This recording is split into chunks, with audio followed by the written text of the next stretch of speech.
Hello, everyone. Thank you so much for joining our research roundtable today. My name is Seth Borko. I'm one of our senior research analysts here at Skift, and we're going to be talking about our 2023 outlook today. Today, we actually have 5 sections that we're going to cover in today's presentation. The first is going to be our broad travel outlook. We did cover a bit of this in our Megatrends presentation. If you haven't seen that, you got to catch it. And if you did see that, stick around because we actually have 4 new sections at the back half, which are all going to be fresh material. And in fact, they're going to make up most of today's presentation.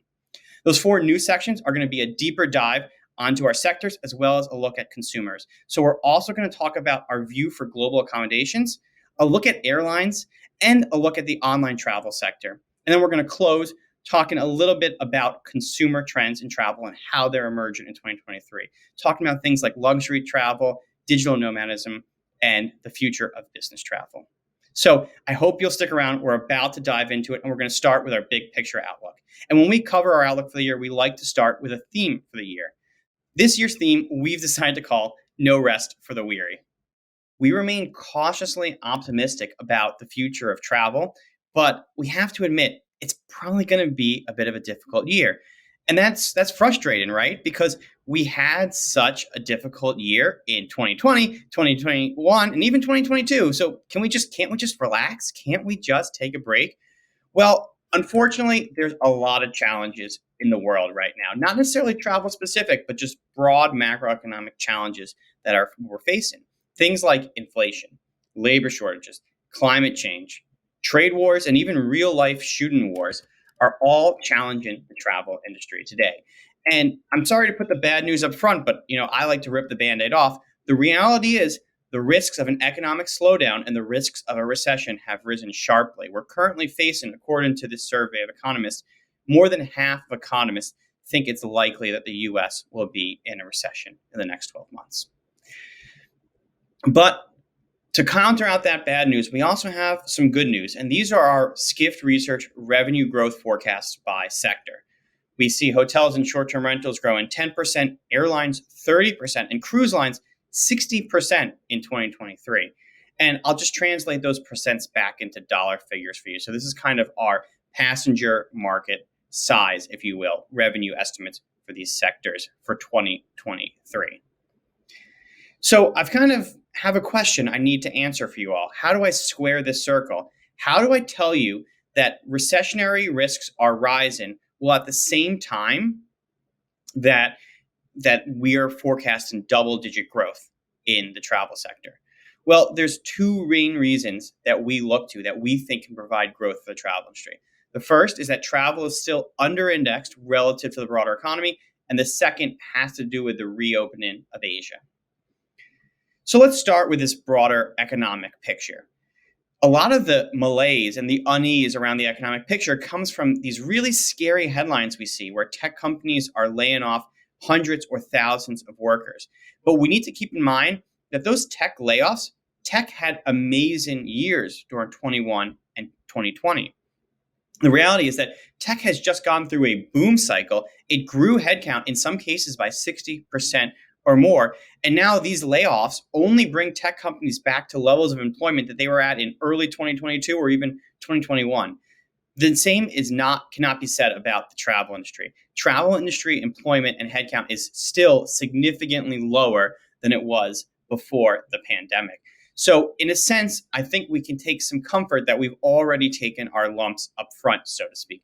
We didn't expand headcount. We didn't have boom years like tech did.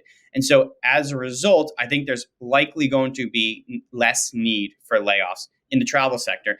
And we don't need to necessarily take that these tech layoffs have to be a bellwether for the economy. And the other point to keep in mind, and this is perhaps one of the most important outlook points, is that the rest of the broad economy grew in 2020 and 2021 and 2022.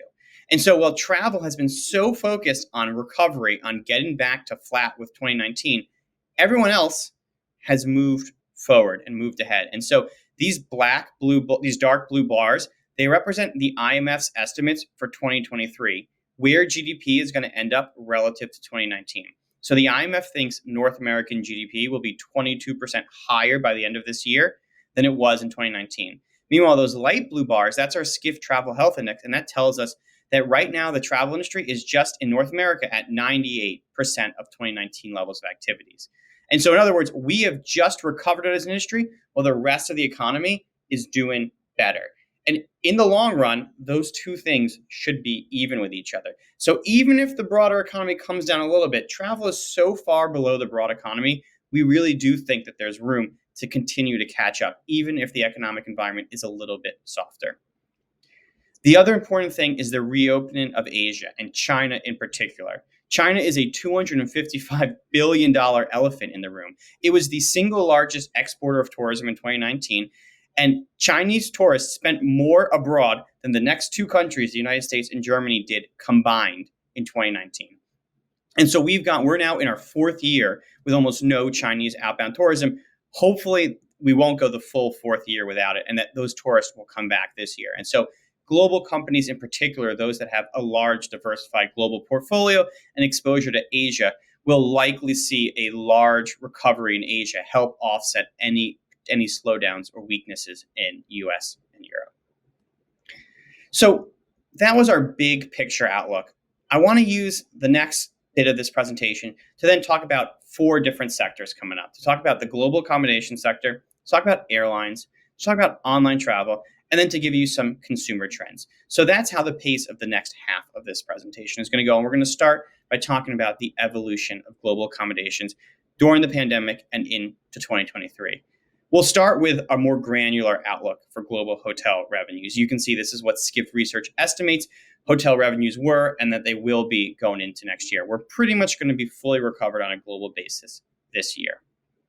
The big thing driving the recovery has been room rates. And so occupancies, they're mostly recovered in most regions and getting back to normal. But what's pushing many regions above and beyond 2019 levels is pricing power, is those hotel ADR rates. Now, there's a couple points I want to make on this slide. The first is that although these are kind of eye-popping numbers, they're big numbers, it's been an inflationary environment. And so if you look at the US, for instance, where room rates are up 18% versus 2019, that actually is just about the pace of broad inflation. And so in real terms, adjusted for inflation, room rates actually haven't risen that much. The flip side of that, though, is that consumers don't really think in real terms. They think in nominal terms. If they haven't been traveling since 2019, when they go to book a hotel room, they're going to say, oh my God, that $100 hotel room is now $120. And you can tell them, well, inflation is higher, but it still starts to have an impact. And we can also look at a region like UAE or Canada where, room rates are significantly higher, well above rates of inflation. This is both a good thing for the industry in terms of recovery and in terms of pricing power, but it has the potential to be a bit of a double-edged sword and might come back to slow consumer demand a bit. The other interesting thing happening in accommodations is what's going on with the short-term rental space. This is our estimate for how much short-term rentals contribute to the overall global accommodation sector. You can see before the pandemic, it was growing, but it had just crossed 10%. Maybe we put it at 11% of the global accommodation market in 2019. Today, we're at 15%, and we think that it's going to stay at those levels for a while. So we think we were probably going to get there anyways, but we probably saw a lot of growth get front-loaded due to the pandemic. And we think that growth is going to stay. And so maybe we won't see as much market share growth in the next couple of years. Maybe there was a pull forward effect. But nonetheless, this sector did really, really well during the pandemic, continues to do well, and is now a significant force in global accommodations, 15% of the global market. And perhaps even more interesting, there's quite a merging going on here, right? We draw a nice black line dividing accommodations from short-term rentals or hotels from short-term rentals. But the reality is that the accommodation sector is merging. And that merging is being spread up by work from anywhere and the merging of our own lives and our own travel habits and how we work, live, and travel. And so, for instance, Sonder, a short-term rental company, they're increasingly looking and feeling like a hotel. They're in urban places. They have apartments. They're trying to implement consistent brand standards, drive first-party bookings. Those are all very hotel-like things to do. And on the other hand, Marriott has really tried to expand its alternative accommodations product called Homes and Villas. And you can see they went from just under 10,000 listings by the end of 2019 to nearly 60,000 listings today. And so even as we tell you that there is a distinct short-term rental sector, the reality is that the lines are getting a lot blurrier between the two. The other important thing to talk about in accommodations is labor. The pandemic exacerbated a really long simmering labor crisis for hotels. I like to say that it really boiled over during the pandemic, but it had been simmering for many years because this is how many weeks it takes to fill an open position in hospitality. Currently, we're just shy of 6 weeks, maybe 5.5 weeks to fill an open position. That's bad. But the last time you could fill a position in 2 weeks, the standard notice period, was in 2010. And so this is a crisis a decade in the making. And I think now the time is now to really kind of come to grips with this and try and solve this. And there's a couple ways to solve it, right? One is just, it's just wages. It's just raising prices, raising labor rates, paying more for employees.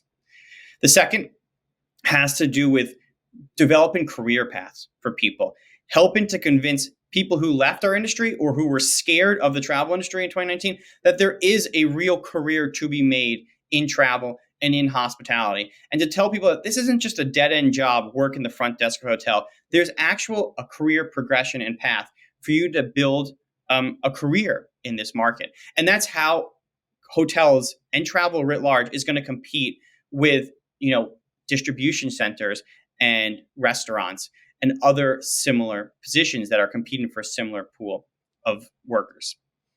The final thing has to do with technology. We always like to tell ourselves, right, that travel and hotels and hospitality, it's a human business. It's a face-to-face business. We say that, but do we really practice what we preach? What do we tell the people at a hotel front desk to focus on? Do we tell them to really focus on greeting customers and making their experience better? Or do we make them bang their heads against a wall trying to run 20-year-old software and trying to figure out, can these two rooms connect and what's available and what's the rate and how do we rebook? We make it really hard for people to deliver the elevated hospitality experience that we pride ourselves on. And the modernization of tech is key to that. Because if it's going to be harder and harder to find staff, we need to make the staff that we have as efficient as possible. And tech is the key to making people more efficient, and the back-end tech in particular, which so often gets neglected. And so we think there's a huge opportunity in B2B hotel tech. I'm going to talk about airlines here for a second. This is admittedly somewhat of a shorter section. If you want to go deep onto airlines, reach out to Skift Research, and we have some very specific airline reports. But I do want to talk about the sector briefly. It remains one of the hardest hit sectors. It is not going to be fully recovered in 2023. That is mostly because of Asia, although we do see a full recovery in store by 2024. The big issue today for airlines is capacity. The demand, especially in North America and Europe, the demand is there. People want to fly, people want to travel. And the roadblocks has been airlines are struggling to turn back on the capacity and to offer flights in a seamless and smooth way to everyone who wants it. We think what's holding back capacity are what we call the 3 Ps: property, planes, and people. Property is airports and just air traffic control infrastructure, so like staffing at the FAA and things of that sort. There's hard to get staff back. There's been some technological issues and even just some straight capacity constraints. On the plane side, it's all about Boeing and Airbus. Their supply chains are still very much mangled, and they're struggling to deliver enough planes to meet the demand. But the thing I really want to talk about today, again, kind of tying in with this accommodation labor conversation, I want to talk about people. Because we were just talking about a staffing shortage in hospitality. And if you've read the headlines, you might think that there's a staffing shortage in airlines as well, but that's just not the case. In fact, airline employment is 10% higher than it was before the pandemic. So what is the issue? What is the people constraint in airlines? Well, what it actually is not a staffing issue, it's a training issue. The airlines are struggling to train all of the pilots they need to fly the kind of airplanes and the kind of routes that they want to be flying. And so what's really holding back the airline industry, again, is training their people, not necessarily hiring their people. I think this has broadly applicable lessons for almost everyone working in travel, whether you run a hotel or a tour company or an online travel agency. The airlines are very peculiar because you can't fly a plane without being certified by the FAA, which is a good thing. And so their training constraints are very visible. They can't just put people in a cockpit.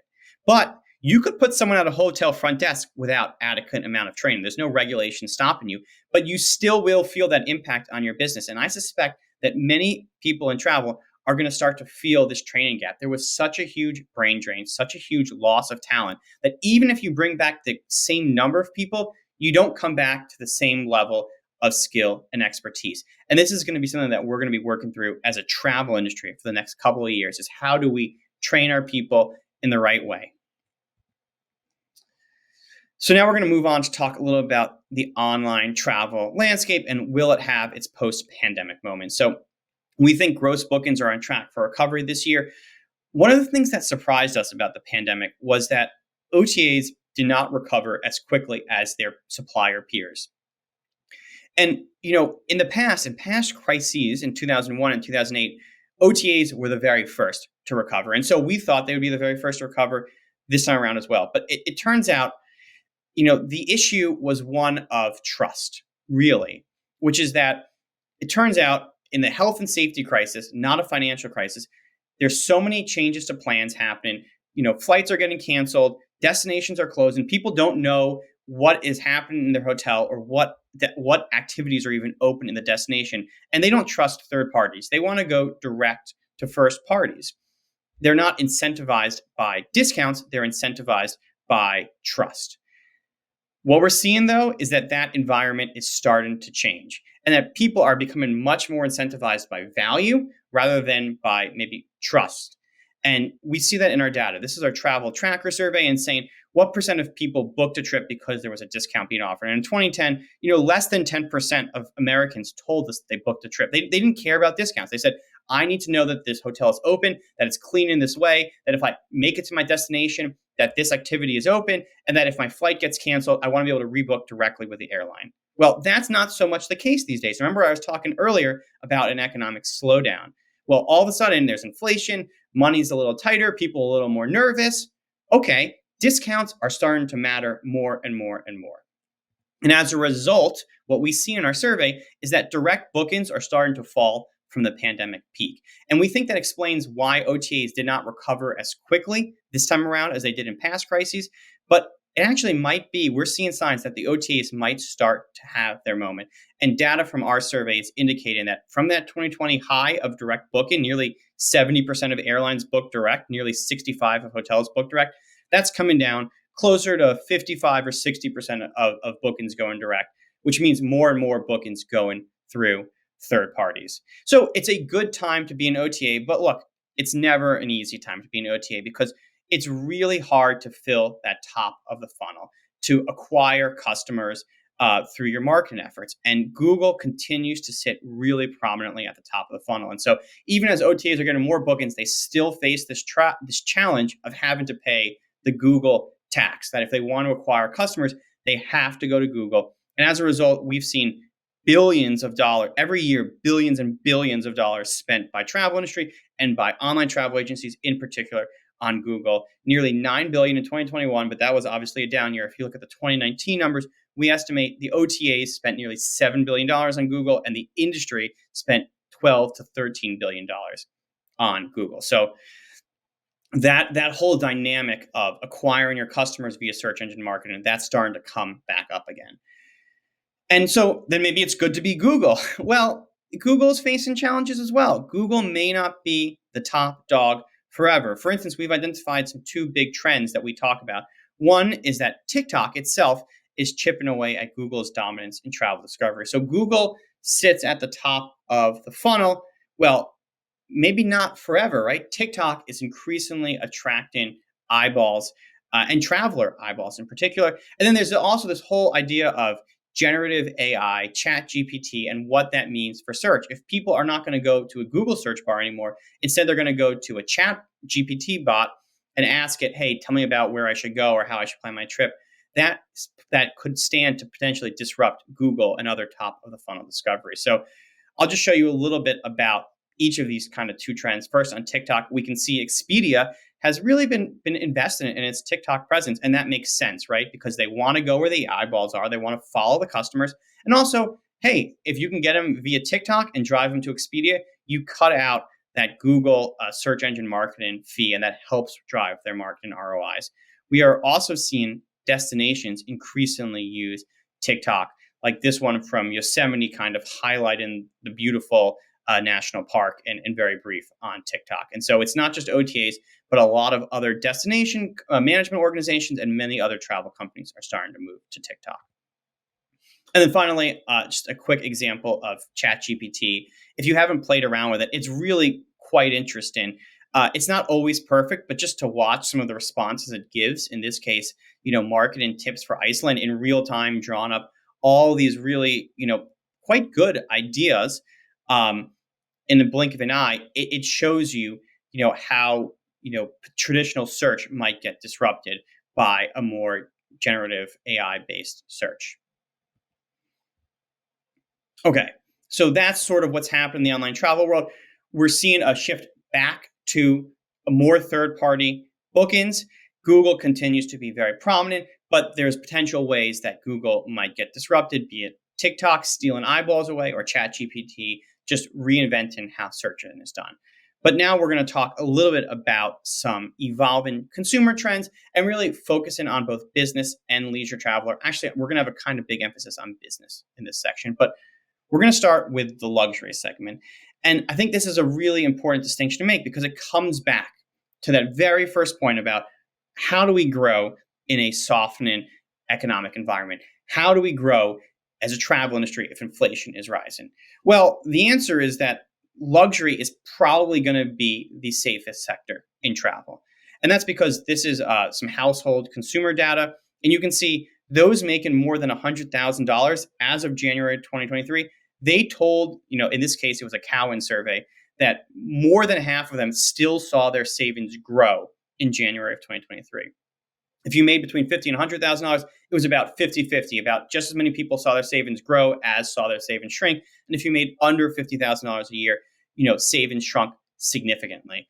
And what we're going to see is this is going to start to flow through to not just all consumer travel spending, but travel consumer spending in particular. And so we think the higher chain scales, the upper chain scales, upper upscale, and luxury chain scales, both in hotels, but across, luxury tours and higher end premium airline flights, are going to be the most protected segments, especially in the US. And then there's another opportunity around loneliness and around connection. I think that this is a really powerful stat about how people are spending less and less time with friends. It was starting before the pandemic, but really accelerated by the pandemic. And travel is an incredible way to create connection, to introduce people to new communities, to let people reconnect with their friends, to take trips with friends and families together. And so we think kind of you put those two slides together, where is there going to be real opportunity in travel this year? We think it's A, in companies that are creating and encouraging community, and B, in companies that are catering towards a more luxury high-end market. And by the way, if you're doing both, that's a great place to be. The other big consumer trend is this idea of digital nomadism, of work for anywhere. We are seeing a huge amount of growing interest for digital nomads. But we also want to be realistic that not everyone is going to be a digital nomad. In fact, in reality, a very small percentage of people ever are going to become full-time digital nomads.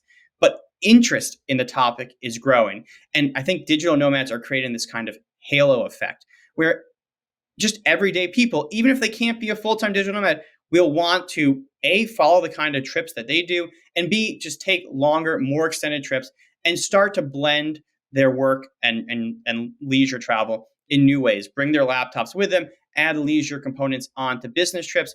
Even if they don't become full-time digital nomads, the effect still kind of, it gets diluted a little bit, but still serves to drive more consumer, more blending of leisure and travel, blending of leisure and business. And to that point, business travel is increasingly now for everyone. In a remote world, business travel is not just for the salespeople. It's for the marketing people, for the accountant people, for everyone, because the way you build culture, you meet teammates, and you come up with strategies in person is via business travel through offsites or retreats. Skift, the company that we work for, we're doing a big retreat in Iceland, and I'm going to meet members of my team that I've been working with for a year or more, and I've never met in person. It's super exciting. And to be frank, too, it's going to be a little bit pricey. It's going to drive a good amount of corporate business travel spend. And so there's a real opportunity there. And let's be clear, we think that reports of the death of business travel are greatly exaggerated. This is data from GBTA. They're a business travel association. They're obviously a little bit biased towards business travel. Look, they see a full recovery by 2026. Let's think back to some of the other slides I showed you where most sectors are going to see a full recovery by 2023 or 2024. And so the business travel recovery will take a lot longer. It speaks to how much damage there's been and how slow the recovery is going. But we do believe that in the long run, this is a sector that's going to fully recover and that will grow again and that will command a significant amount of travel spend. But there is an important caveat, not just the digital nomad stuff, not just the travels for everyone, but on sustainability. Corporate travel, we think, will likely become the largest, sustainability battleground in travel. And that's because although consumers tell us they want sustainable travel, the reality is that there is a say-do gap where they say they want sustainability, but when push comes to shove, they don't want to pay for it. And that's just a reality.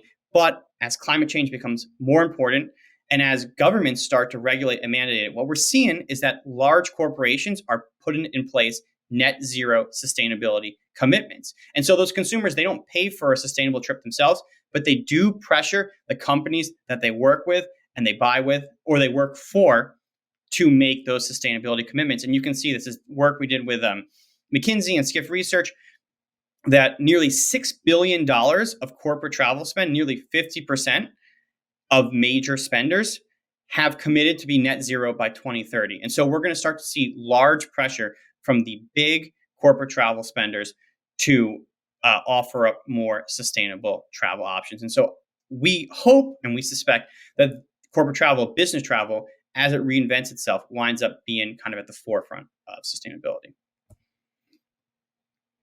So we've covered a lot today, and I'm going to start to wrap up, right? We covered our outlook. We're cautiously optimistic, although we are concerned about rising, economic concerns. We think that the economy, that travel can still grow because it's so under indexed relative to the broader economy and because of the reopening of Asia this year. We talked about accommodations, about airlines, about online travel, and about consumer trends on both the leisure and the business side.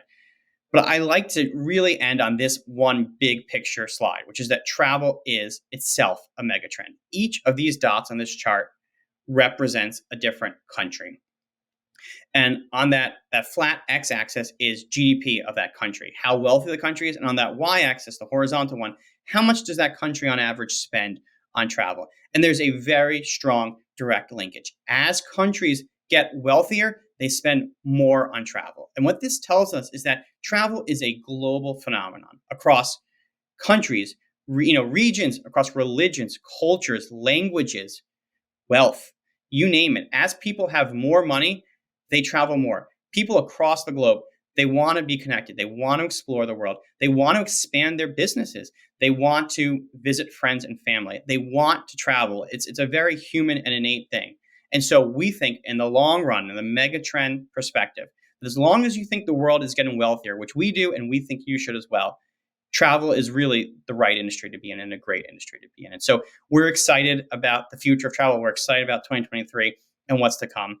And that's really all we have to share with you today. Thank you so much for attending and for watching this video. It's great to have you with us. And if you have any questions about the presentation or about our research capabilities in general, please feel free to reach out to myself or to any members of our team. Thank you so much.